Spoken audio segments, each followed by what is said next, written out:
አብርሽና ሩታ አንድ ላይ ተመለሱ። ታዲያው ምን ይጠብቃል? ሄርሜላ ከመሃላችሁ ወጣለች። በጣም ደስ የሚል ነገር ዛሬ ይዤላችሁ መጣሁት። እንግዲህ ቪዲዮ ሲጀምሩ ላይ ቻናሉን ሰብስክራይብ ማድረግ እንዳረሱ፣ ኮሜንት ላይ ገባችሁ እንደተለመደው ሩታ እኛ ጀግና እያላችሁ መጻፋችሁን እንዳትረሱ።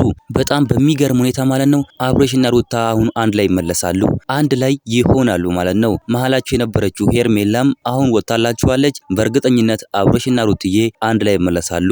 እውነት ያለው ሩታ ጋ ነው፣ ሀቅ ያለው ሩታ ጋ ነው። ስለዚህ ሩትዬ ወደ አብርሽ ትመለሳለች። በጣም ደስ የሚለው እውነት ለመናገር ከሆነ በጣም ደስ ያለኝ ማለት ነው ሄርሜላ ጥፋቷን አምና በቃ እኔ ከማላችሁ ወጣው ስትል በጣም ደስ ያለኝ። እንግዲህ እውነቱ ያለው ሩትዬ ጋ ነው፣ ትክክለኛ መንገድ ያለው ሩታ ጋ ነው። ስለዚህ አብርሽም ከሩታ ጋ ሆኖ ልጁን ልዑሌ ማሳደግ አለበት እንላለን ማለት ነው። ደስ የሚል ዜና ነው ይዤላችሁ የመጣሁት። በስማ እውነት ለመናገር ከሆነ በጣም ደስ የሚለው ማለት ነው። ጋሼ የአብርሽ አባትን በጣም ደስ ያላቸው ከመሃላቸው አወጣለች። ስለዚህ እነሱ አንድ ላይ አሁን ይሆናሉ፣ አንድ ላይ ልጃቸውን ያሳድጋሉ፣ ህይወታቸውን ይመራሉ ሲሉ ጋሽዬ የአብርሽ አባትም ተናግሯል ማለት ነው።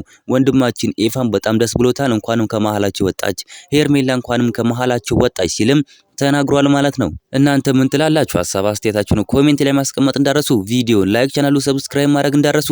በሌላ ቪዲዮ እስከምንገናኝ በያላችሁበት የዓለም ዳርቻ ሰላማችሁ ብዝት ይበልልኝ። ደህና ሁኑልኝ።